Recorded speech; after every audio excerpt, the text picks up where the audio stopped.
Thank you, James Higgin. You have the voice like an angel. Thank you, Jack. Well, an 8-year-old boy was in the car with his mom, and she heard his voice pipe up from the back seat. He said, "I have some confetti in my pocket. Want me to throw it?" She said, "No, not in the car." "Why do you have confetti in your pocket?" He said, "It's my emergency confetti. I carry it everywhere in case there's good news." Oh boy. Well, we didn't get to throw any rice today, but we have some newlyweds, and it looks like family with you in the here today. So thank you for being here. And we love you, we bless you, we appreciate you, and let people love them up after service. We will love them up after service, so welcome. So good news of great joy on this Christmas journey, on this Advent journey, and we've been working with the themes of Advent, with hope and faith, and today we are going into more deeply the mystery, the presence of love. Presence of love. So we know that this journey is about attending to that divinity within us and a new dimension of the Christ being born, stirring, coming forth, and attending to that. So having time for meditation, for prayer, for wonder. Who's had time for that? Are you making time for that? To share in some of the wonder. Yeah, I see some heads going like this. Well, it's not too late. It's not too late. I don't know about you, but I love looking at the lights, walking around the neighborhood or driving around. It's just makes me smile. I was in a store the other day, and they had some kind of fundraiser where I don't know if you had to pay to do this, but checking out, customers would sing. They would give the customers the mic, and so they'd break into Feliz Navidad, and it was so fun. It just lifted up the energy in every aisle there. So we get to share that joy and get to share that light. Yes. From Hamilton Wright, maybe. Blessed is the season which engages the whole world in a conspiracy of love. We're in a conspiracy of love. And so we're talking about a special kind of love, that divine love that transcends situations and circumstances and what we like or what we don't like. The kind of love that is not quick to take offense and keeps no score of wrongs.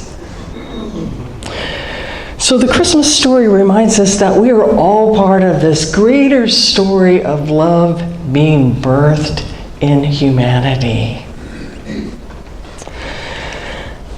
That we revisit, renew, and refresh ourselves, gets to refresh ourselves in the story in this season.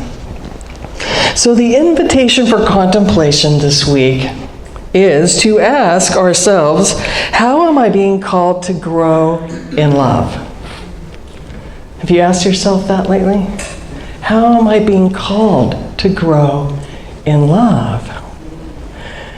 It's usually when we run up against something that we're not feeling so loving that it comes up, What would love do here? What would Jesus do here? Remember that WWJD? I think it's just love. What would love do here? So that's a question we can carry with us. So to remember that we can attune to love's presence, the love that is already here. And every thought of love, every action of love, we're born anew as our capacity to love expands. So the capacity to trust and to love shows up in the Christmas story, doesn't it? I think of the angel Gabriel. He gets around. And he visits Mary and in effect tells her, Mary, you are so loved. You are so loved, and you have been chosen to carry and birth the Holy. And as she gets over her puzzlement, she says, yes, yes. So Joseph needs a little bit more persuasion. So he gets a visit from Angel Gabriel. In effect, tells him, look, take Mary as your wife. This is a divine happening here, and you have a special role as protector and provider of this holy birth and this holy child, this greater expression of love that's coming into the world. Don't back out. So we can see this in ourselves, the choice and the charge to be willing to carry and birth the holy that is stirring inside, to come forth in each of us. And to nurture it and provide for it and give it a home in our hearts to grow.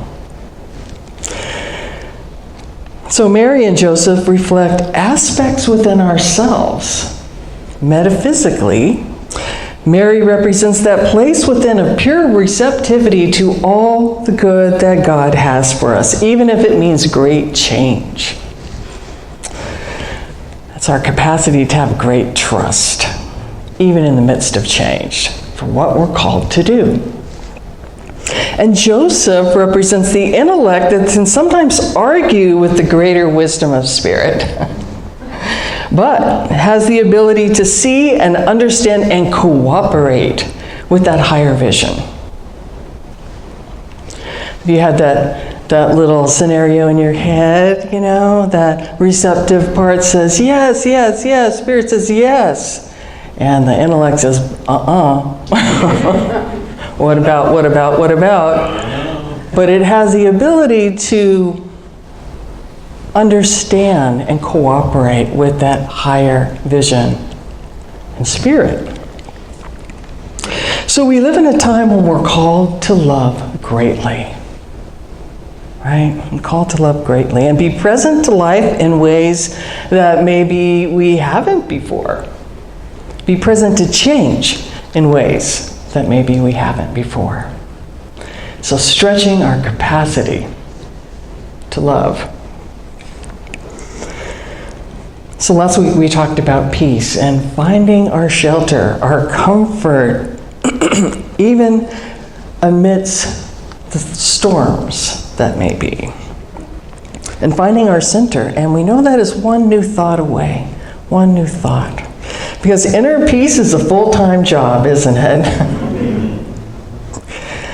Mother Teresa said, works of love are works of peace. You notice that when you're serving in love, you bring with you this atmosphere of peace, of calm, of serenity.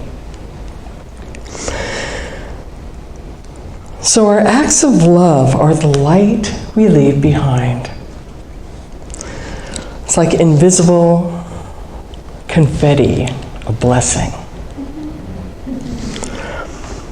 And this week, one of our beloved instructors made her transition, and reading all of the Unity minister instructors made her transition, and reading all of the wonderful sentiments from her past students and friends, and I was thinking about so much light and love she left behind. And I remember her as encouraging us to be creative, to make church fun, to be creative, to help people find God in themselves and have fun doing it. So the light we leave behind, I think, is our immortality, because we carry that on. And if you see me cracking corny jokes, she gets some credit for that. She does.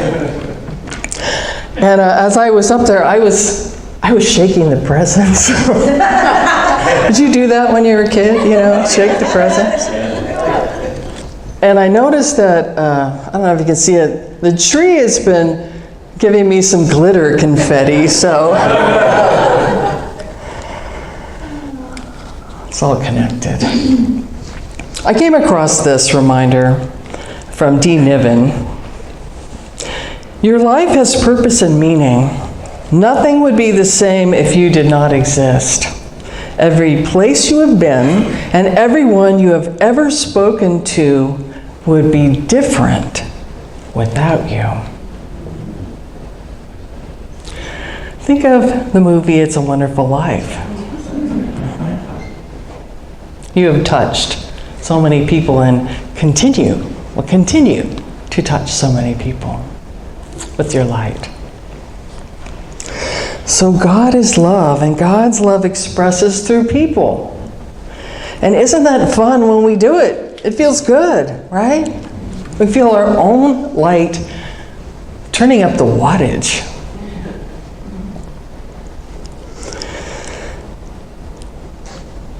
So we are shaped by those we love, and we are also shaped by those who bestow their love upon us.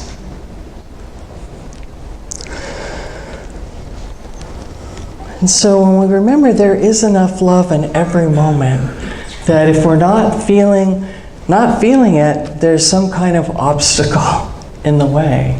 But we used to have a wonderful unity song, and if you remember it, just sing with me if you know. It's called In This Very Room.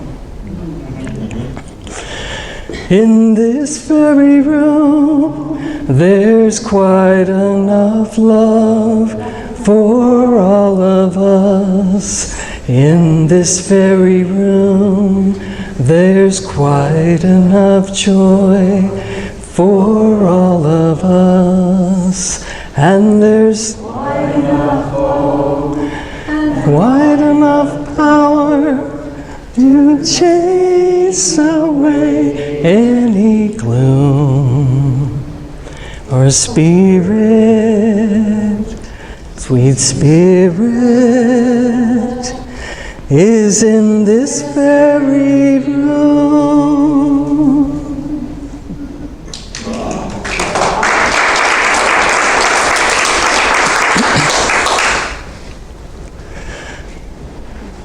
That is something we can sing to ourselves, right?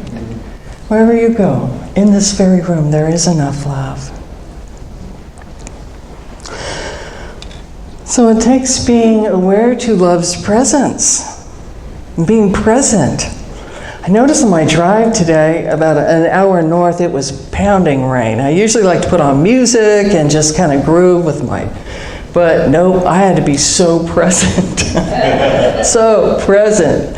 And was very grateful for the safe drivers, that everybody seemed to be very present. But in this intention of love, things come up sometimes. We have the good intentions, and then things come up like obstacles to feeling that love, like making assumptions. That those assumptions that can cause confusion, conflict, and drama. George Bernard Shaw said, the single biggest problem in communication is the illusion that it has taken place.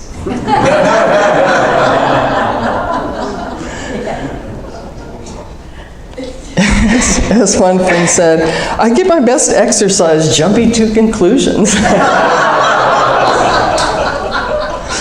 So we can overcome this obstacle by developing the habit of asking questions, asking for clarification.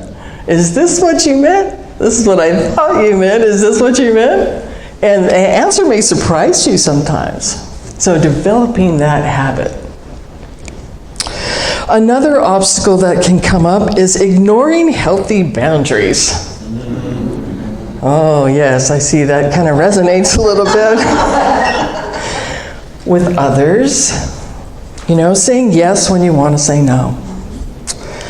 There are some wonderful 12-step programs for that. Especially, really, Codependence Anonymous really helps to develop healthy boundaries so we can not brace ourselves but welcome welcome people and welcome love in a healthy way.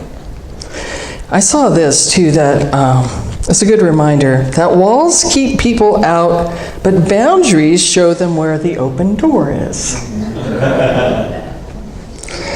So healthy boundaries, not only with others, but with ourselves. Sometimes, and this is the time of year where things, emotions can get so high, everything's highlighted and amplified.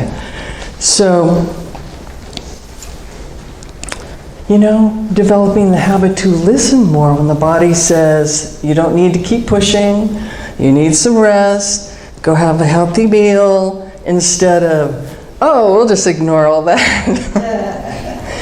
When you keep pushing it with work or overindulging, spending.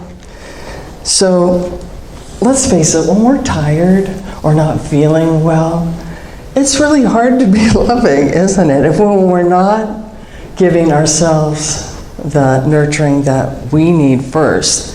So it goes back to that filling your own cup first, so you have enough to give to others. So developing those healthy boundaries with others and ourselves to keep us in the flow and aware of love's presence. Do you remember Wayne Dyer? He had a message on his answering machine. When people would call, his recording said, "You have reached Wayne Dyer. I want to feel good. If your message is intended for anything else, you have the wrong number."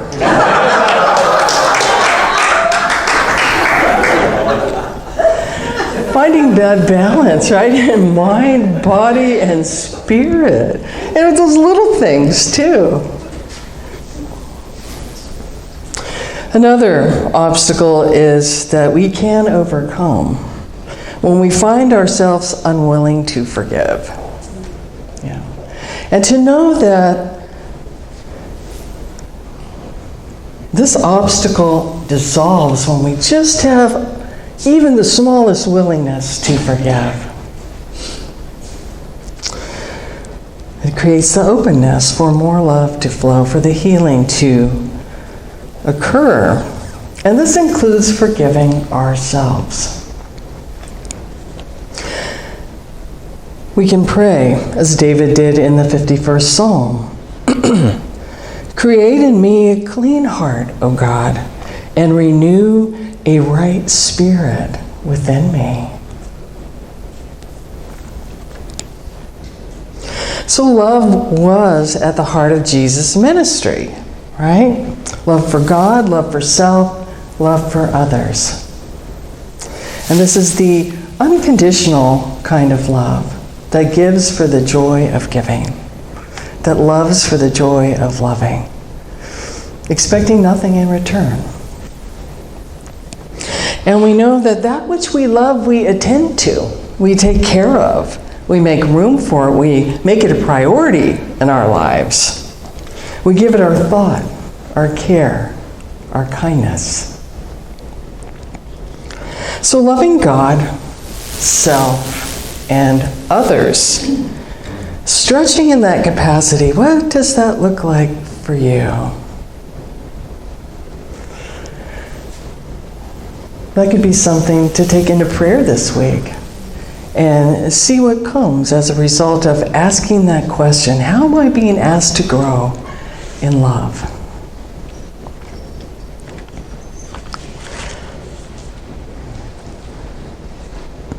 Because growing in love stretches us, doesn't it? It gets us out of our comfort zone and nudges us to take that extra step. I heard a wonderful story this week about a woman in South Carolina who was turning 105 years old. And she was in assisted living. And one of the attendants asked her what she wanted for her birthday. And she said she'd never had a birthday party. So she asked for 105 cards to celebrate. So the attendant put the request out on social media.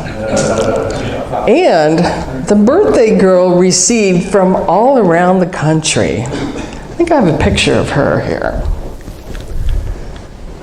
1,200 cards. That's cool. There she is. Big smile.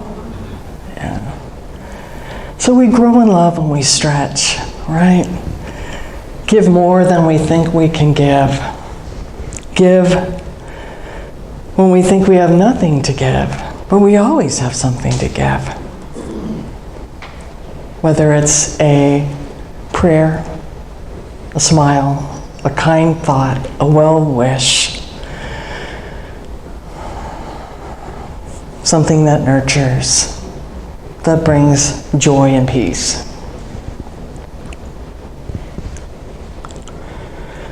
I realized that,